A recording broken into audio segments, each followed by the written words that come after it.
नमस्कार, स्पीड न्यूजच्या रणरागिणी या एपिसोडमध्ये मी पूजा आज आपलं पुन्हा एकदा स्वागत करते. आज आपण आपल्या स्टुडिओमध्ये ॲडव्होकेट दिलशाद मुजावर यांना आमंत्रित केलेलं आहे, ज्या क्रिमिनल लॉयर आहेत. त्यांनी 19 ते 20 वर्ष क्रिमिनलमध्ये प्रॅक्टिस केलेली आहे आणि यासोबतच त्या बालकल्याण समितीच्या सदस्य आहेत. याबरोबरच तृतीयपंथीयांसाठीही त्यांनी अनेक कार्य केलेली आहेत. आपण एकंदरीत त्यांच्या जीवनात त्यांनी केलेली जी कामं आहेत त्याच्याविषयी आपण त्यांच्याशी चर्चा करणार आहोत. मॅडम, सर्वप्रथम तुम्ही आमच्या स्टुडिओत आलात त्याबद्दल स्पीड न्यूजच्या संपूर्ण टीमकडून मी आपलं स्वागत करते. Thank you so much. मॅडम, माझा पहिला प्रश्न तुम्हाला हा आहे की तुम्ही महिलांचं समुपदेशन सुद्धा केलेलं आहे आणि त्यावेळी तुम्ही नो मीन्स नो वरती बोलला आहात. तर हे नेमकं नो मीन्स नो काय आहे त्या संदर्भात आम्हाला जाणून घ्यायला आवडेल. सगळ्यात पहिल्यांदा नो मीन्स नो ही कन्सेप्ट अशी आहे की ज्याच्यामध्ये मी ज्या शाळा कॉलेजमध्ये जाणाऱ्या मुली आहेत किंवा महिलाही असतील त्यांना मी नेहमी सांगते की तुमच्यावर कोणी अटॅक करत असेल किंवा तुम्हाला कोणी शारीरिक त्रास देत असेल, मानसिक त्रास देत असेल आणि जर शारीरिक त्रास जर तुम्ही सहन करत असाल, एखाद्या माणसाने तुम्हाला स्पर्श केला, उदाहरणार्थ लहान मुलगी आहे आणि तिला जर त्याने स्पर्श केला आणि तिनं जर त्याला प्रतिकार नाही केला तर त्या माणसाचं धाडस वाढतं आणि मग त्याला वाटतं की अरे हे आपल्याला सहज उपलब्ध होऊ शकेल आणि त्याची ताकद वाढते. मग अशा वेळेला जर तुम्ही त्याला नो मीन्स नो म्हणजे नाही, मला तुझा स्पर्श आवडलेला नाही आणि मला तू हात लावायचा नाही, हे जर तुम्ही ठामपणे सांगितलं तर कदाचित पुढे घडणाऱ्या ज्या काही गोष्टी असतील, उदाहरणार्थ तिचा अब्यूज होणं असेल, तिच्यावर लैंगिक अत्याचार होणार असेल, तिच्यावर बलात्कार होण्याची शक्यता असेल तर हे कुठेतरी थांबलं जाऊ शकतं. त्यामुळे प्रत्येक वेळेला जर अशा चुकीच्या गोष्टी घडत असतील तर त्यासाठी नो मीन्स नो, नाही म्हणजे नाही हे म्हणणं फार गरजेचं आहे. कारण प्रत्येक वेळेला चांगल्या गोष्टींसाठी माझं म्हणणं कधीच नसतं, पण अशा गोष्टींसाठी तुम्ही नाही म्हणायला शिकलं पाहिजे. तसे एक उदाहरण मी देते आणि मी ते उदाहरण नेहमी देत असते की एक इचलकरंजीमध्येच अशी घटना घडली होती की एका मुलीच्या बाबतीत एका मुलाने तिचा पाठलाग केला होता आणि त्या पाठलागांतर्गत तिला खूप सारे प्रश्न त्याने विचारले की मला तुझा मोबाईल नंबर दे, मला तुझा ईमेल आयडी दे, मला तुझ्याशी चॅट करायचंय, तुझा पर्सनल नंबर दे, बऱ्याच गोष्टी. आणि तो तिचा कंटिन्यू पाठलाग करत होता. आणि त्या मुलीनं पण त्याला योग्य टप्प्यात येईपर्यंत ती स्वतःच्या तिच्या गाडीवर होती आणि योग्य टप्प्यात येईपर्यंत त्या मुलीनं त्याला तिथपर्यंत आणलं रोडवर आणि तिथं आल्यानंतर तिने गाडी थांबवली आणि ती म्हणाली की असं करूयात का, मी माझा नंबर देण्यापेक्षा तू तुझा नंबर मला दे आणि मला ते जास्त सोपं होईल तुला कॉन्टॅक्ट करायला. आणि त्या मुलाच्या लक्षात आलं नाही आणि त्या मुलाने तिला आपला नंबर देऊन टाकला आणि त्या मुलीनं त्याच्या गाडीला असं जोरात हिसडा मारला आणि ती घरी निघून गेली आणि संध्याकाळी तिनं घरात गेल्या आई वडिलांना सांगितलं की आज माझ्या बाबतीत असं घडलंय. आई वडिलांनी तिला पोलीस स्टेशनला आणलं. पोलीस स्टेशनमध्ये तिचं कंप्लेंट झाली आणि ती मुलगी अल्पवयीन असल्यामुळे दुसऱ्या दिवशी ती बालकल्याण समितीसमोर हजर झाली. बालकल्याण समितीसमोर हजर झाल्यानंतर तिचं स्टेटमेंट घेतलं, तिनं सगळं सांगितलं. पण जात असताना तिनं मला सांगितलं की मॅडम, मी 8वीत असताना तुम्ही आमच्या शाळेत आला होता आणि शाळेत तुम्ही आला होता तेव्हा तुम्ही सांगितलं होतं की असा जर कोणी तुमच्यावर अटॅक करत असेल, तुमचा गैरफायदा घ्यायचा प्रयत्न करत असेल तर त्याला नो मीन्स नो म्हणायला पाहिजे. आणि ही गोष्ट माझ्या लक्षात राहिली होती आणि मी आज कॉलेज माझं पूर्ण झालंय, पण तुम्ही 8वी मध्ये सांगितलेली गोष्ट आजही माझ्या लक्षात आहे आणि आजही मी त्या आचरणात आणते आणि हे मला शक्य झालं त्या नो मीन्स नो मुळे. तर मला असं वाटतं की ही आज एक मुलगी ह्या चुकीच्या गोष्टी तिच्या बाबतीत जी काही घडली असती त्याच्यामुळे ती वाचू शकली. त्यामुळे या माध्यमातून मला सगळ्यांना सांगायचंय, पालकांना सांगायचंय की तुम्ही तुमच्या मुलीच्या अंगात डेअरिंग आणायचं असेल, तिला तुम्ही समाजाभिमुख काही गोष्टी शिकवत असाल तर तिला हेही शिकवा की नो मीन्स नो. कारण आज बाल अत्याचाराचे प्रकार असतील, लैंगिक अत्याचार असेल, पोक्सो असेल, या घटनांचं प्रमाण हे खूप वाढलेलं आहे आणि त्याची दाहकता आम्ही आज एक बालकल्याण समिती म्हणून असेल किंवा एक सामाजिक कार्यकर्ती, एक वकील म्हणून नेहमी अनुभवते. त्यामुळं आज मुलींचं संरक्षण आणि मुलींना या सगळ्या गोष्टी शिकवणं फार गरजेचं आहे. नक्कीच मॅडम, तुमचं नो मीन्स नो मुळे एखाद्या मुलीच्या बाबतीत होणारा अनर्थ टळला. असंच आणखीन बऱ्याचशा मुलींना त्याचा फायदा झालाही असेल. पण हे नो मीन्स नो ही कन्सेप्ट आणि संकल्पना खरंच खूप सुंदर आणि छान आहे मॅडम. त्यानंतर माझा दुसरा प्रश्न तुम्हाला असा विचारायचा आहे की तुम्ही एक लॉयर आहात आणि स्वतः तुम्ही आता 26-27 वर्ष झाले तुम्ही क्रिमिनल लॉयरमध्ये प्रॅक्टिस करतात. तर मॅडम, एक महिला म्हणून म्हणजे ज्या आता लॉ करणाऱ्या मुली आहेत किंवा महिला आहेत त्यांना बऱ्याच जणींना इंटरेस्ट असतो क्रिमिनलमध्ये प्रॅक्टिस करण्याचा, परंतु घरातून किंवा समाजाकडून असं सांगितलं जातं की क्रिमिनल ही फील्ड चांगली नाही आहे किंवा त्यामध्ये प्रॅक्टिस करू नको, त्यामध्ये अनेक प्रकारचे लोक भेटतात आणि ते मुलींसाठी महिलांसाठी चांगलं नाही आहे. तर त्यावर तुम्ही काय बोला? खरं तर वकिली हे माझं पॅशन आहे. म्हणजे वकिली करणं हे मला खूप आवडतं आणि मुळात माझा फील्ड असा आहे की माझं एक नेहमीचं वाक्य आहे की मी जर स्वतःला न्याय देऊ शकत नसेल तर मी माझ्या पक्षकाराला न्याय देऊ शकणार नाही. आणि त्यामुळे मी जेव्हा ह्या माध्यमातून किंवा या दृष्टिकोनातून मी जेव्हा या सगळ्या गोष्टीकडे बघते आणि आता तुमचा जो प्रश्न आहे त्या अनुषंगाने, तर माझं स्पष्ट मत आहे की फील्ड कुठलंही असो त्याच्या दोन बाजूने नेहमी असतात, एक चांगली एक वाईट. प्रश्न असा आहे की तो तुम्ही कसा घ्यायचा, डिपेंड्स अपॉन यू. तुम्ही ते कसं ट्रीट करता, तुम्ही त्या गोष्टीला कशा पद्धतीने फेस करता आणि कशा पद्धतीने त्या सगळ्या गोष्टींना सामोरे जातात. राहिला वकिलीचा प्रश्न, वकिली ही इंडिपेंडेंट आहे आणि तुम्ही ती स्वतंत्रपणे तुमच्या, कारण तुम्ही ते स्वीकार, माझं तर म्हणणं आहे की वकिली हे एक पेशा नाही तर एक व्रत आहे आणि तुम्ही ते आनंदानं स्वीकारलेलं व्रत आहे. आणि जेव्हा तुम्ही एखादं व्रत स्वीकारता तेव्हा तुम्ही असं म्हणू शकत नाही की ते चांगलं नाही, ते वाईट नाही. तुम्ही तुमच्या स्वतःच्या मर्जीनं ते स्वीकारलेलं आहे.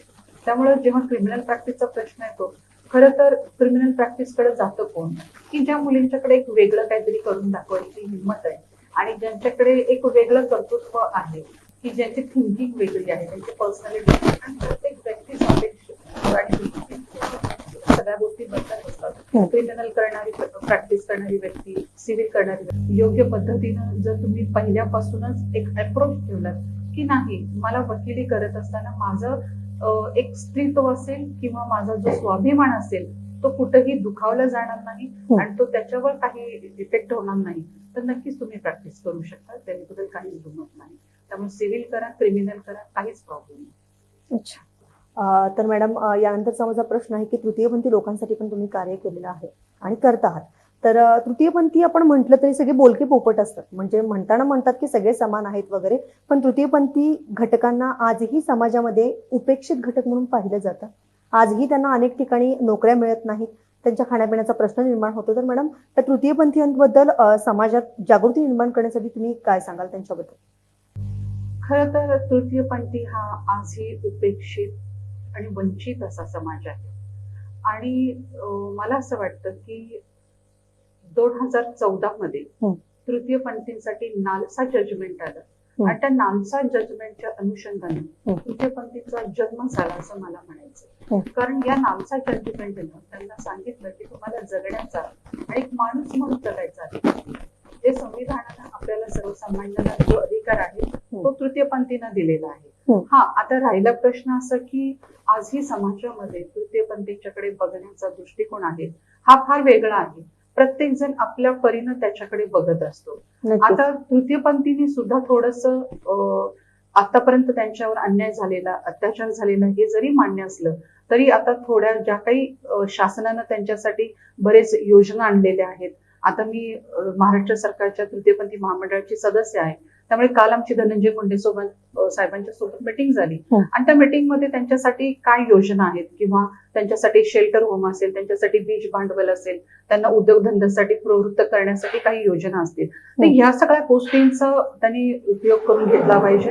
आणि सगळ्यात महत्वाचं, तुम्ही काही जरी झालं तर शिक्षण हे फार महत्वाचं आहे, कारण शिक्षण हे वाघिणीचं दूध असं म्हटलं जातं आणि त्यामुळे तुम्ही शिकलंच पाहिजे. आणि ह्या प्रवाहात यायचं असेल तर थोडस जसा समाज आज यांना काही अंशी स्वीकारत आहे, मग जर समाज एक पाऊल पुढे जात असेल तर समाजाच्या बरोबरीने जायचं, तर त्यांच्या पावलावर पाऊल ठेवण्यासाठी स्वतःमध्ये बदल करणं फार गरजेचं आहे. आणि हे बदल आज काळाची गरज आहे. तुम्ही बदलल्याशिवाय ह्याच्यामध्ये काही होणार नाही, कारण कायदे जे आलेले आहेत ते फार कडक आलेले आहेत. आणि त्या अनुषंगानं आज जर विचार केला तर आज मी जर माझ्याबद्दल सांगायचं झालं तर आज इचलकरंजीमध्ये तृतीयपंथी खूप चांगल्या पद्धतीने काम करतात. आज इचलकरंजीमध्ये प्रशांत सवाईराम म्हणून एक तृतीयपंथी आहे, की त्यानं स्वतःच शॉपी घातलेली आहे, म्हणजे रेनूज नॉवेल्टी म्हणून त्याने स्वतःच शॉप उघडले. आणि ही माझ्यासाठी खूप अभिमानाची गोष्ट आहे की आज एक तृतीयपंथी स्वतःच्या पायावर उभं राहिलेला आहे. एक तृतीयपंथी माझ्याकडे असा आहे की ज्याला मी एका हायस्कूलमध्ये शिक्षक म्हणून लावलेला आहे. म्हणजे आज ही दोघं एक उदाहरण आहेत या तृतीयपंथींसाठी की हे रोल मॉडेल आहेत आणि त्यांच्या माध्यमातून आज बरेच जण करू शकतात. फक्त थोडंसं पुढे यायची गरज आहे, स्वतःत बदल करायची गरज आहे आणि कदाचित आता थोडे काळ जसा लोटतोय किंवा पुढे जातोय किंवा जसं ग्लोबलायझेशन होतंय तसं मानसिकदृष्ट्या आपली विचार करण्याची पद्धत आणि प्रवृत्ती बदलती आहे. तृतीयपंथीकडे आजही आपण चांगल्या नजरेनं बघायचा समाजाचा प्रयत्न सुरू आहे.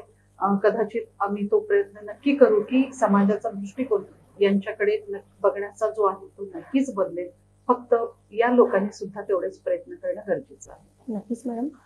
जे तुम्ही 2 तृतीयपंथीयांचं आता उदाहरण सांगितलं, त्या दोघांचं अनुकरण करून इतरही तृतीयपंथीयांनी पुढे यावं आणि टाळी वाजवून पैसे मागण्यापेक्षा त्यांनी स्वतःच्या पायावरती उभं राहावं, यासाठी हो. मॅडम तुम्ही त्यांना प्रोत्साहन देताय, ही खरंच खूप मोठी गोष्ट आहे. नक्की. त्यानंतरचा मॅडम माझा प्रश्न असा आहे की तुम्ही बालकल्याण समितीचे सदस्य आहात, तर चाइल्ड मॅरेज ऍक्ट बद्दल तुम्ही काय सांगाल? कारण आजही बालविवाह होत आहेत खेडोपाड्यात.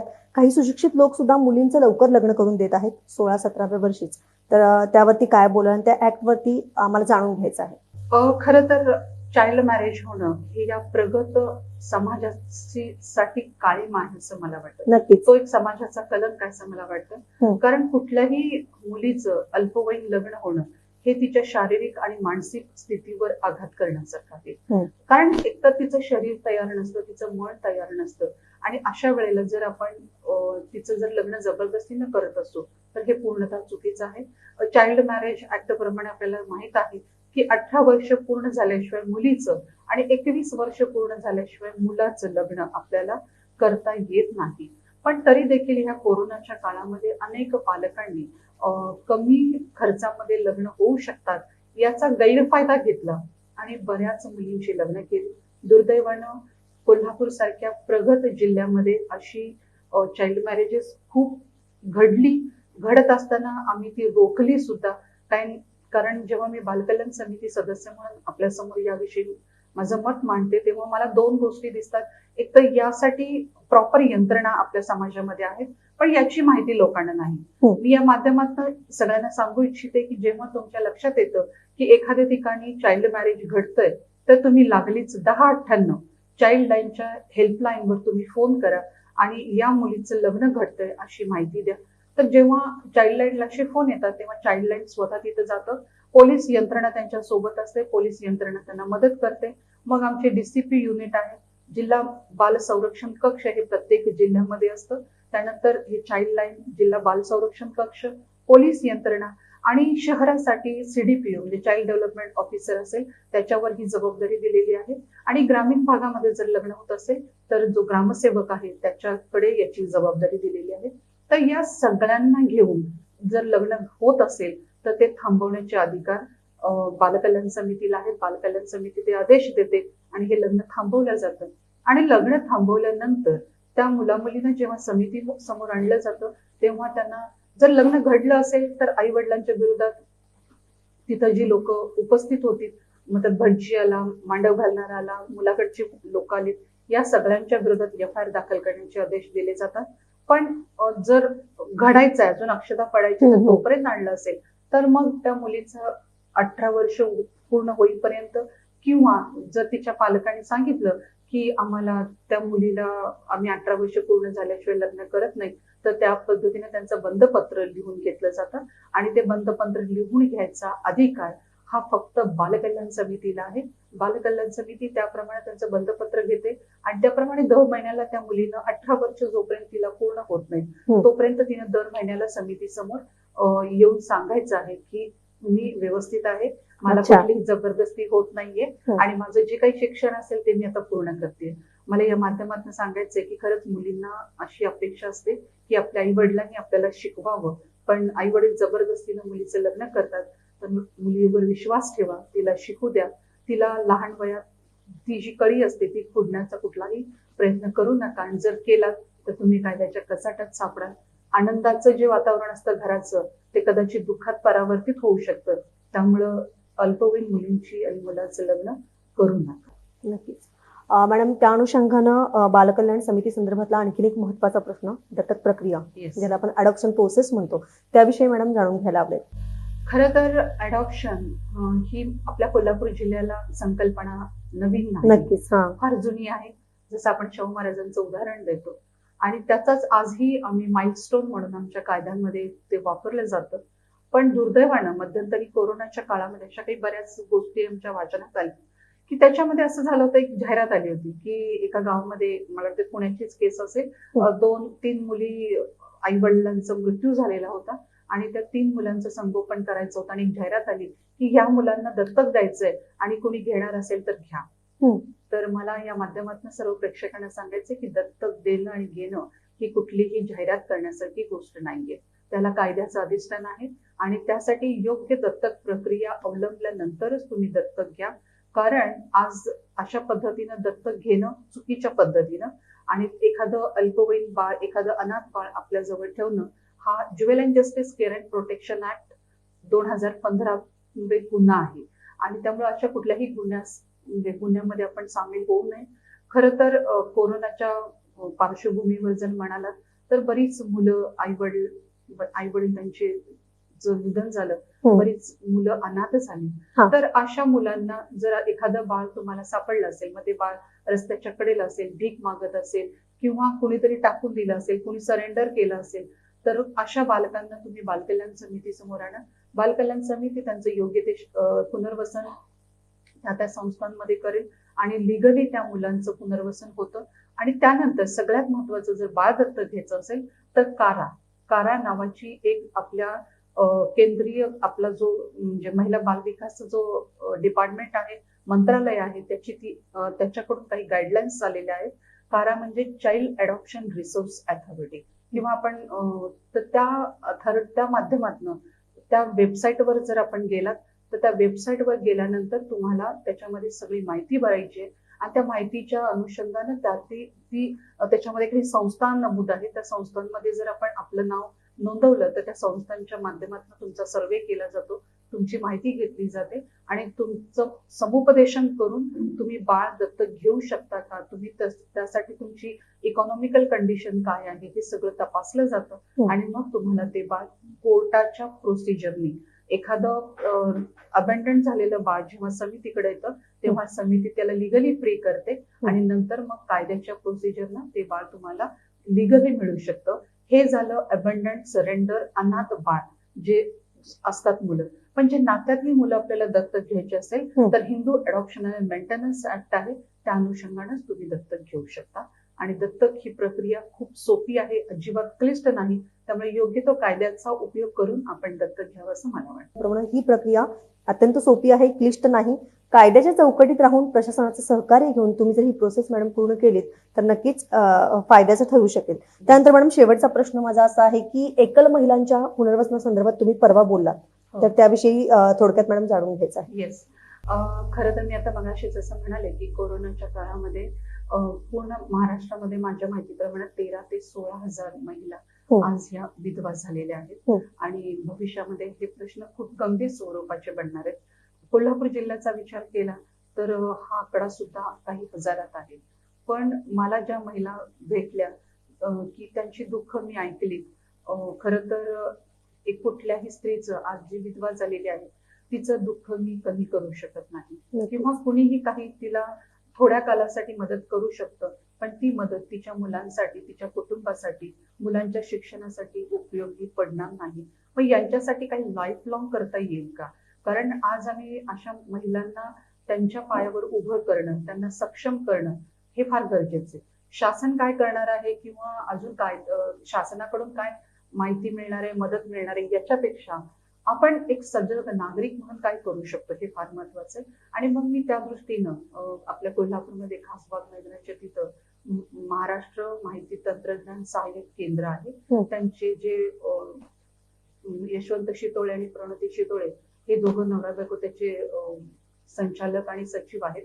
त्यांच्या माध्यमातून मग मी हा एक शुभारंभ केला की ज्या एकल महिला आहेत त्यांचा आम्ही ग्रुप केला आणि त्या ग्रुपच्या माध्यमातून त्यांना आता जे काही कुणाला शिकायचं आहे, कुणाला ब्युटी पार्लरचा कोर्स येतो, मग त्याचं ऍडव्हान्स टेक्नॉलॉजीचं शिक्षण द्यायचं, कुणाला म्हणजे ड्रायव्हिंग शिकायची आहे, कुणाला वेगळा उद्योग करायचा आहे, असे जे त्यांना ज्यामध्ये इंटरेस्ट आहे किंवा अर्थसहाय्य हवं आहे, तर अशा पद्धतीनं त्यांना त्या गोष्टी फ्री ऑफ कॉस्ट, म्हणजे आता ऍडव्हान्स ब्युटी पार्लरचा कोर्स करायचा तर तुम्हाला या आमच्या ऑफिसमध्ये तुम्हाला ती फ्री ऑफ कॉस्ट मिळणार आहे.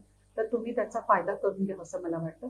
तर परवाच याचं उद्घाटन आपण आपल्या नीलमताई गोरे यांच्याकडून केलं आणि कोल्हापूर महानगरपालिकाचं याचं महत्वाचं योगदान आहे. आपल्या ज्या प्रशासक आहेत कादंबरी वलकवडे मॅडम आणि उपायुक्त शिल्पा दरेकर मॅडम यांनी खूप चांगल्या पद्धतीने आम्हाला सहकार्य केलं. जितकं महानगरपालिका आम्हाला मदत करू शकते, ज्या काही शासनाच्या स्कीम आहेत महिलांच्यासाठीच्या ते सगळं ओपन करून द्यायचं त्यांनी मान्य केलं. जितका आपण ह्या लोकांसाठी प्रयत्न महिलांसाठी करू शकतो ते सगळं करण्याचं त्यांनी मान्य केलं. तर या माध्यमातून मी सगळ्या अशा काही महिला जर असतील तर त्यांना जर मदतीची गरज असेल तर त्यांनी आमच्याशी संपर्क साधावा. खासबाग मैदानाजवळ महाराष्ट्र माहिती तंत्रज्ञान सहाय्य केंद्र आहे, तिथं जर आपण जाऊन नोंदणी केली, स्वतःची आवड निवड सांगितली तर त्या अनुषंगाने तुम्हाला जे काही मदत करता येईल ती सगळी आम्ही मदत करणार आहोत. तुम्ही कुठल्याही पद्धतीनं तुमचं स्वतःचं खर्चीकरण करून घेऊ नये, कारण तुम्ही सबला आहात. म्हणजे अगदीच असं नाही की आता तुम्हाला कोणी नाहीये, तर आम्ही नक्कीच तुमच्या पाठीशी आहोत. तुमच्या मुलांचं पुनर्वसनाचा प्रश्न असेल, कारण आज ह्या महिलांसाठी खरं तर उभं राहण्याची गरज आहे. तर या माध्यमातून माझा हा प्रयत्न आहे की नक्कीच या महिलांना तो फायद्याचा ठरेल. नक्कीच मॅडम, तुमची ही जी संकल्पना आहे, हा जो उपक्रम आहे तो महिलांना लाईफ लॉंग त्यांच्या रोजीरोटीसाठी किंवा त्यांच्या मुलांच्या पालन पोषणासाठी महत्वपूर्ण आहे. खरंच या तुमच्या खरंच खूप सुंदर उपक्रम तुम्ही राबवलेला आहात. मॅडम, आज तुम्ही इथं आलात आणि इतक्या सुंदर माहिती तुम्ही अगदी तृतीयपंथीयांपासून दत्तक प्रोसेस काय आहे, चाइल्ड मॅरेज ऍक्ट आणि नो मीन्स नो विशेषतः या सर्व माहितीबद्दल मॅडम संपूर्ण स्पीड न्यूजची टीम तुमची मनापासून आभारी आहे. तुम्ही इथं आलात त्याबद्दल thank you so much. Thank you so much. मला इथं बोलवलं आणि हे विचार लोकांच्या पर्यंत जाणं फार गरजेचं आहे, कारण अडॉप्शन आज समाजामध्ये माहिती नाहीये. परत आज अशी काही संस्था मदतीसाठी आहेत याच्याविषयी माहिती नाही, तर त्याच्यावर आपण एक दृष्टिक्षेप टाकला त्याबद्दल मी खरं तर तुमच्या सगळ्यांची आभारी आहे. Thank you so much. Thank you so much.